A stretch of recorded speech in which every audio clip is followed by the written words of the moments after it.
Hi hello అందరికీ నమస్తే. నేను మీ Sreenu and welcome to Sreenu TV. సమాజంలో ఎవరినైతే మనము ప్రముఖమైన వ్యక్తులు లేదంటే ఆదర్శవంతమైన కుటుంబంలో నుండి వచ్చారని చెప్పేసి అనుకుంటున్నామో వాళ్ళే ఇవాళ అత్యంత చిల్లరగాళ్ళలాగా తయారయ్యారని చెప్పేసి అనుకోవచ్చు. ఎందుకనంటే మనం మాట్లాడుకునేది ఎప్స్టీన్ ఫైల్స్ గురించి. అసలు ఏంటి ఎప్స్టీన్ ఫైల్స్? 2024లో బయటపడినటువంటి ఈ ఫైల్స్ ఏవైతే ఉన్నాయో ఇప్పుడు ప్రపంచం మొత్తాన్ని కూడా గడగడలాడిస్తుంది. అసలు ఏముంది ఇందులో? అసలు ఈ ఎప్స్టీన్ ఫైల్స్ అనేవి బయటికి ఎప్పుడు వచ్చాయి, ఎవరి ద్వారా వచ్చాయి అని చెప్పేసి మాట్లాడుకుంటే 2015వ సంవత్సరంలో ఎప్స్టీన్ ప్రియురాలు అయినటువంటి గిస్లెన్ మ్యాక్స్వెల్ ఎవరైతే ఉన్నారో ఈ గిస్లెన్ మ్యాక్స్వెల్ వల్ల బాధించబడినటువంటి వర్జీనియా గిఫ్రే అనేటువంటి మహిళ 2015వ సంవత్సరంలో ఈవిడ మీద పరువు నష్టం దావా అనేది వేయడం జరిగింది. ఆ టైంలో కోర్టు వీళ్ళ మీద చేసినటువంటి ఎంక్వైరీ ఏదైతే ఉందో అప్పుడు తీసుకున్నటువంటి ఆ ప్రూఫ్స్ ఏవైతే ఉన్నాయో అవన్నీ కూడా పొందుపరిచి ఈ రోజున మీ ముందుకు తీసుకొచ్చినటువంటి ఎప్స్టీన్ ఫైల్స్ గా మనం అభివర్ణించవచ్చు. దీన్ని క్రెడిట్ అంతా కూడా ఇవాళ సమస్త ప్రపంచం మొత్తం కూడా మాట్లాడుకోవాల్సింది మెయిన్ క్యాండిడేట్ ఎవరు అంటే జూలీకే బ్రౌన్ అనేటువంటి ఒక జర్నలిస్ట్ అని చెప్పేసి అనుకోవాలి. ఎందుకంటే వాస్తవంగా ఈ ఎప్స్టీన్ అనే వ్యక్తి మీద గతంలోనే కేసు అయింది. 2008లో ఇతనికి సరి అయిన శిక్ష పడలేదు, చాలా చిన్న శిక్షతో బయటికి రావడం జరిగిందని చెప్పేసి అసలు వాస్తవంగా ఏం జరిగింది ఏంది అనే దాని గురించి క్లియర్ కట్ గా ఇక్కడ తను ఎంక్వైరీ అయితే చేయడం జరిగింది. అదే ఎంక్వైరీలో భాగంగా 80 మంది బాధితులని అంటే బాధితురాళ్ళు ఎవరైతే ఉన్నారో వాళ్ళందరినీ కూడా కలిసి అసలు ఏం జరిగింది ఏంటి అనేది క్లియర్ కట్ గా ఇన్ఫర్మేషన్ ని అండ్ ఆధారాలను తీసుకొని పొందుపరిచినటువంటి ఆ ఫైల్స్ ఏవైతే ఉన్నాయో ఇవాళ మనం అందరం కూడా మాట్లాడుకునేది ఎప్స్టీన్ ఫైల్స్. ఇందులో ఇంకొక హీరో గురించి చెప్పుకోవాలి. ఆవిడ వచ్చేసి లోరెట్టా ప్రెస్కా. ఈవిడ వచ్చేసి న్యూయార్క్ కి సంబంధించిన జడ్జి అన్నమాట. ఒక లేడీ అయి ఉండి కూడా ఇంత పగడ్బందీగా ఉన్నటువంటి కేసుని తను పరిశీలనలో తీసుకోవడమే కాకుండా భవిష్యత్తులో ఈ ఎప్స్టీన్ ఫైల్స్ ఏవైతే ఉన్నాయో వీటి గురించి తెలుసుకోవాల్సిన హక్కు కావచ్చు, బాధ్యత కావచ్చు జనాలకు ఉందని భవిష్యత్తులో దీన్ని అందరికీ తెలిసే విధంగా దీన్ని ఓపెన్ చేయాలనే ఉద్దేశంతో ఆ రోజున తీర్పు ఇవ్వడం జరిగింది. అండ్ నెక్స్ట్ మీరు తెలుసుకోవాల్సింది ఎప్స్టీన్ ఫైల్స్ ట్రాన్స్పరెన్సీ యాక్ట్. ఇది 2025 నవంబర్లో ప్రెసిడెంట్ అయినటువంటి డొనాల్డ్ ట్రంప్ ఎవరైతే ఉన్నారో ఆ ఎప్స్టీన్ ఫైల్స్ ని వాస్తవంగా జనాలకు తెలియచేయాలి అనే ఉద్దేశంతో ఆ ఫైల్స్ పై సంతకం చేయడం అనేది జరిగింది. ఆ సంతకం చేసిన తర్వాత ఈ 30 లక్షల ఫైల్స్ ఏవైతే ఉన్నాయో ఇవి బయటికి రావడం అనేది జరిగింది. ఓకే, విన్నారు కదా ఎప్స్టీన్ ఫైల్స్ అనేవి ఎలా బయటికి వచ్చాయి ఏంటి అనేది మీరు తెలుసుకున్నారు. దాని తర్వాత తెలుసుకోవాల్సింది అసలు ఎప్స్టీన్ ఎవరు, ఏం చేస్తుండే ఏంటి అని చెప్పేసి మాట్లాడుకుంటే ఎప్స్టీన్ అనేటువంటి వ్యక్తి డిగ్రీ లేకుండానే అంటే ఒక సాధారణమైనటువంటి డిగ్రీ లేకుండానే ఒక స్కూల్లో మ్యాథ్స్ టీచర్ గా తను జాయిన్ అవ్వడం జరిగింది. అండ్ అతని అదృష్టానికి ఏంటంటే ఆ స్కూల్లో సంబంధించినటువంటి పిల్లల పేరెంట్స్ ఎవరైతే ఉన్నారో వాళ్ళందరూ కూడా మల్టీ బిలియనర్స్ అంటే చాలా గొప్పగా సంపాదనలో ఉన్నటువంటి ఫ్యామిలీకి సంబంధించిన వాళ్ళు. అండ్ దాని తర్వాత ఏం జరిగిందంటే ఆ స్కూల్లో చదివినటువంటి ఒక పిల్లోడు ఎవరైతే ఉన్నారో ఆ పిల్లోడికి సంబంధించినటువంటి ఫాదరు ఈ ఎప్స్టీన్ అనేటువంటి వ్యక్తిని తీసుకొని వెళ్ళేసి ఒక బ్యాంక్ లో ఎంప్లాయీగా పెట్టడం జరిగింది. అండ్ ఆ బ్యాంక్ లో చేస్తున్న క్రమంలోనే అంచెలంచెలుగా ఎదుగుకుంటూ 1982 సంవత్సరంలో ఇతను సొంతంగా ఒక కంపెనీ పెట్టుకోవడం జరిగింది. ఆ కంపెనీ పేరు వచ్చేసి ఎప్స్టీన్ అండ్ కంపెనీ అనేది ఒకటి సంస్థను తను మొదలు పెట్టిన తర్వాత వాస్తవంగా అప్పటి నుండి తన కార్యక్రమాలు ఏవైతే ఉన్నాయో తన ఆలోచనలు ఎట్లున్నాయంటే మినిమం ఒక 1 బిలియన్ కంటే ఎక్కువ ఆస్తి ఉన్న వాళ్ళని మాత్రమే తను క్లయింట్ గా తీసుకోవడం జరిగేది ఇక్కడ. అంటే తన ఆలోచనలు ఎప్పుడు కూడా తక్కువ అమౌంట్ ఉన్నోడు కాకుండా చాలా బలిసినోడు ఉంటేనే తన కంపెనీలో తను తీసుకోవడం అనేది ఇక్కడ జరుగుతుంది. అదే తరుణంలో విక్టోరియాస్ సీక్రెట్ ఓనర్ అయినటువంటి లెస్ వ్యాక్స్నర్ ఎవరైతే ఉన్నారో తనతో ఏర్పడినటువంటి పరిచయం ఏదైతే ఉందో ఇతని జీవితాన్నే మార్చేసింది.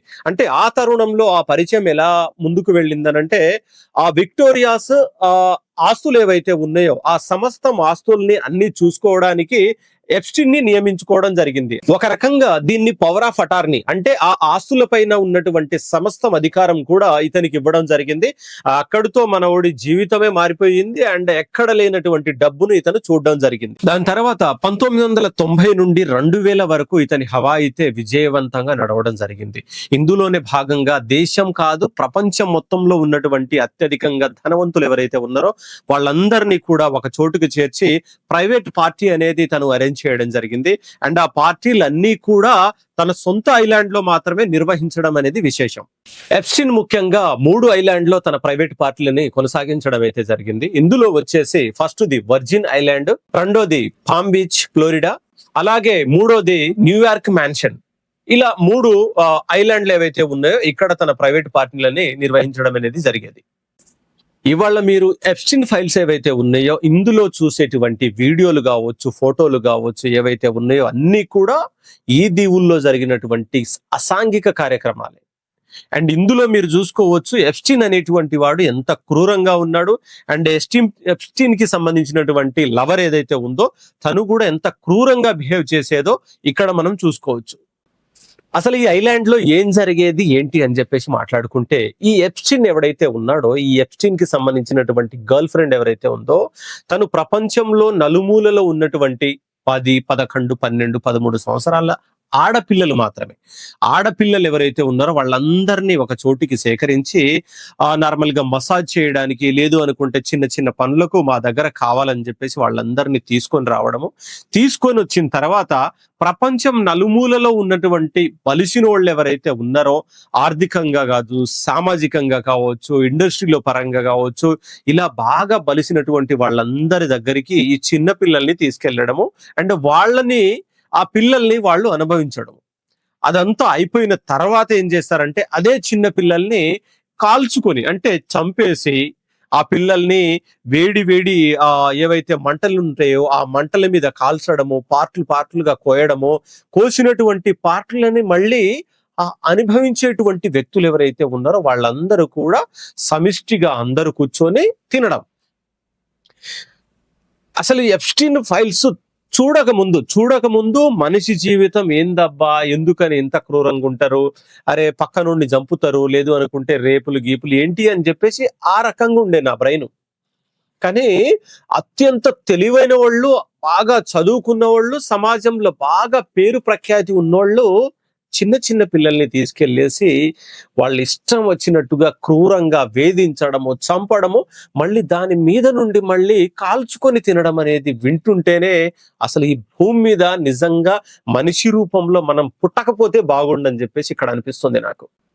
ఇంకొక భయానకరమైనటువంటి మాట ఏంటంటే దీంట్లో ఈ 12, 13, 14 సంవత్సరాల చిన్న చిన్న పిల్లలు ఎవరైతే ఉన్నారో వాళ్ళని అక్కడ మసాజ్ అని చెప్పేసి తీసుకువెళ్ళిన తర్వాత ఈ చిన్న పిల్లలు ఎవరైతే ఉన్నారో వాళ్ళతో అప్పుడే పుట్టినటువంటి ఒక 1 year, 6 months అలా చిన్న చిన్న బేబీస్ ఎవరైతే ఉంటారో వాళ్ళని ఈ 12, 13 సంవత్సరాల పిల్లలతో చంపియడం అంట.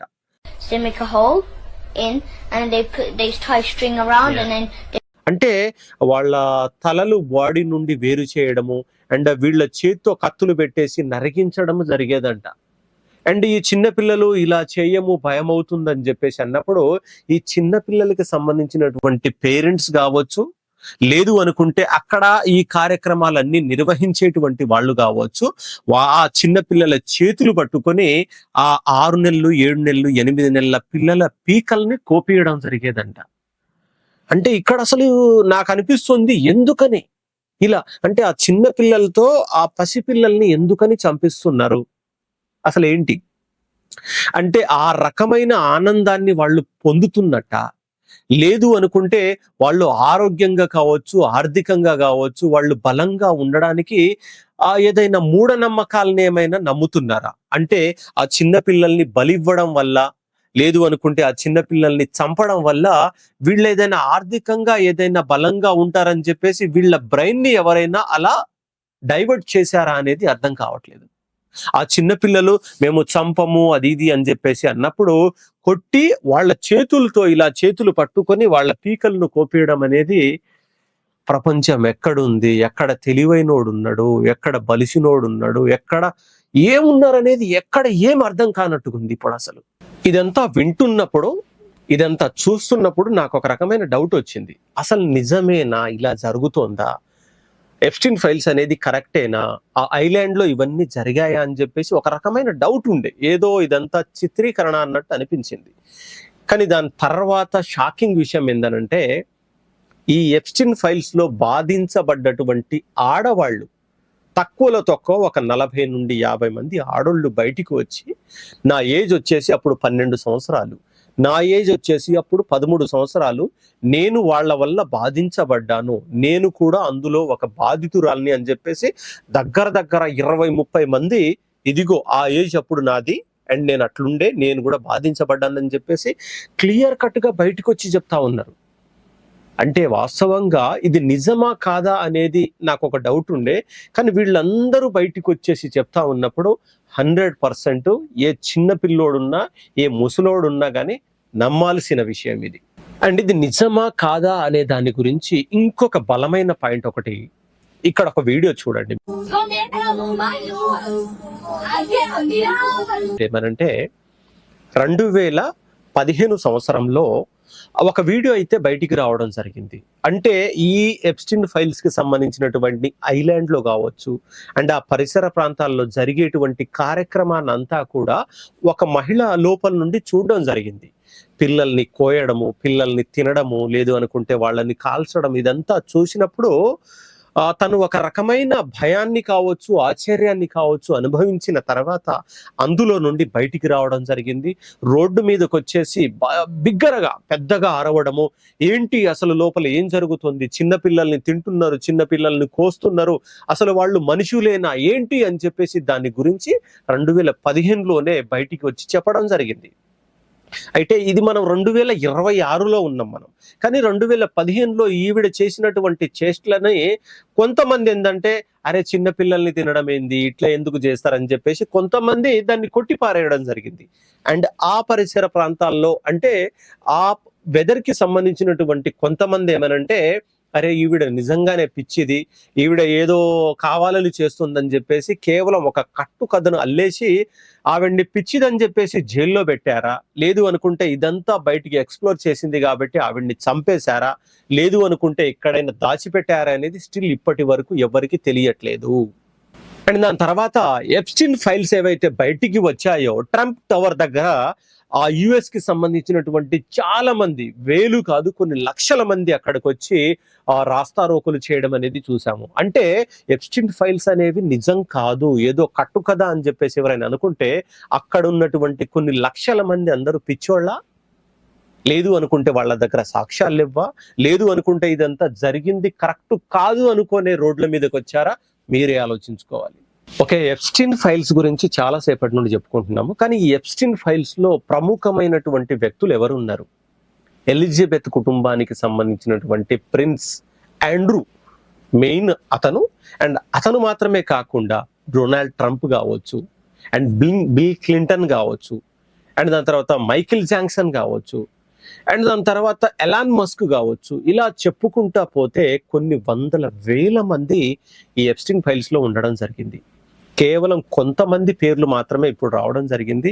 And next Epstein files extreme రాబోతుంది తొందరలో, అందులో ఇంకా ఎంతమంది పేర్లు ఉంటాయో మనం ఆశ్చర్యానికి గురవ్వాలి. అండ్ ఇక్కడికి వెళ్ళిన తర్వాత ఇక్కడ జరుగుతున్నటువంటి విషయాలు తెలుసుకున్నటువంటి మైకిల్ జాక్సన్ ఎవరైతే ఉన్నారో 1996 సంవత్సరంలో ఇదంతా కరెక్ట్ కాదు, ఏదో జరుగుతోంది అనే ఉద్దేశంలో తన ఒక సాంగ్ ని కూడా రిలీజ్ చేయడం జరిగింది. అయితే ఈ సాంగ్ రిలీజ్ కి ముందు అమెరికా ప్రభుత్వం ఏదైతే ఉందో ఈ సాంగ్ కి కొన్ని ఆంక్షలు విధించడం జరిగింది. ఇది ప్రభుత్వానికి కావచ్చు, ఇక్కడ ఉన్నటువంటి వ్యవస్థని కావచ్చు అడ్డుకునే విధంగా ఉంది అని చెప్పేసి ఈ సాంగ్ ని నిలిపేయడం జరిగింది. అయినా కానీ ప్రభుత్వానికి యాంటీగా వెళ్ళి మరి సాంగ్ ని రిలీజ్ చేయడం జరిగింది. అండ్ ఈ సాంగ్ లో ఏం చెప్పారు అని చెప్పేసి అంటే, అప్పుడు చాలా మంది అర్థం చేసుకోలేదంట, అసలు ఎందుకు సాంగ్ ఏంటి, దీంట్లో ఏం చెప్పదలుచుకున్నారనేది అంత క్లియర్ కట్ గా దాన్ని అర్థం చేసుకోవడానికి ప్రయత్నం చేయలేదు. కానీ ఇప్పుడు ఆ సాంగ్ చాలా అంటే చాలా వైరల్ అవుతుంది. అండ్ ఈ ఫైల్స్ ఏవైతే ఉన్నాయో వీటి గురించి తన రేంజ్ లో తను చెప్పేటువంటి ఆ రీతిలో వీటి గురించి వివరించడం అనేది జరిగింది. అండ్ విచిత్రం ఏంటంటే, ఈ సాంగ్ రిలీజ్ అయిన కొన్ని రోజుల తర్వాత మైకిల్ జాక్సన్ అనేది చనిపోవడం జరిగింది. తను ఎందుకనంటే తను వ్యవస్థకి విరుద్ధంగా వెళ్ళడం కావచ్చు, ఇంతమంది ప్రముఖులు చేసేటువంటి ఈ కార్యకలాపాల్ని బయట పెడుతున్నాడు అనే ఉద్దేశంతో తను సూసైడా లేకపోతే ఇంకేదైనా అనేది మీ ఊహకే వదిలేస్తున్నాను. విచిత్రం ఏంటంటే, ఇప్పుడు ఎప్స్టిన్ ఫైల్స్ ఏవైతే బయటికి వచ్చాయో, ఈ ఎప్స్టిన్ ఫైల్స్ లో మైకిల్ జాక్సన్ కి సంబంధించినటువంటి ఒక ఆడియో కూడా లీక్ అవ్వడం జరిగింది. ఈ ఆడియోలో ఏం చెప్తా ఉన్నాడంటే, నేను ఫోన్లో చెప్పలేకపోతున్నాను, అంటే ఇక్కడ పరిస్థితులు కావచ్చు ఇదంతా కూడా ఎంత ఘోరంగా ఉన్నాయి అనేది నేను మీకు వివరించలేకపోతున్నాను. అండ్ భవిష్యత్తులో నేను ఉంటానో లేకపోతే చస్తానో కూడా తెలియదు, నన్ను ఎక్కడ ఎవరు చంపేస్తారో అనే ఆ ఆలోచన నాకు ఆల్రెడీ స్టార్ట్ అయిందని చెప్పేసి గతంలోనే తను హింట్ ఇవ్వడం అనేది జరిగింది. ది అన్ఆన్సర్డ్ క్వశ్చన్స్ అంటే చాలా డౌట్లు ఉండే మనకు. ఏమనంటే అసలు ఎందుకని పిల్లల్ని తీసుకెళ్తున్నారు, ఎందుకని చంపుతున్నారు, ఎందుకని చంపుకొని తింటున్నారు, అది కూడా 12, 13, 14 సంవత్సరాల పిల్లల్ని మాత్రమే చంపుకొని తింటున్నారు ఎందుకు? ఇలాంటి చాలా అంటే చాలా డౌట్లు ఉన్నవి. అవి నాకున్నవి అండ్ మీకు కూడా ఉన్నవి. ఇలాంటి వాటికి ఏదైనా ఆన్సర్ దొరుకుతుందా? అండ్ దాని తర్వాత 30 లక్షల ఫైల్స్ ఇప్పటి వరకు రిలీజ్ చేశారు అండ్ ఇంకొక 30 లక్షల ఫైల్స్ రాబోతున్నవి. అంటే అసలు ఈ బాధితులు ఎవరైతే ఉన్నారో వాళ్ళందరికీ న్యాయం జరిగినట్ట, జరగబోతున్నట్ట? లేదు అనుకుంటే ఇలా ప్రముఖమైనటువంటి వ్యక్తులు కదా, వీళ్ళపైన యాక్షన్ తీసుకునే అవకాశం ఉందా లేదా?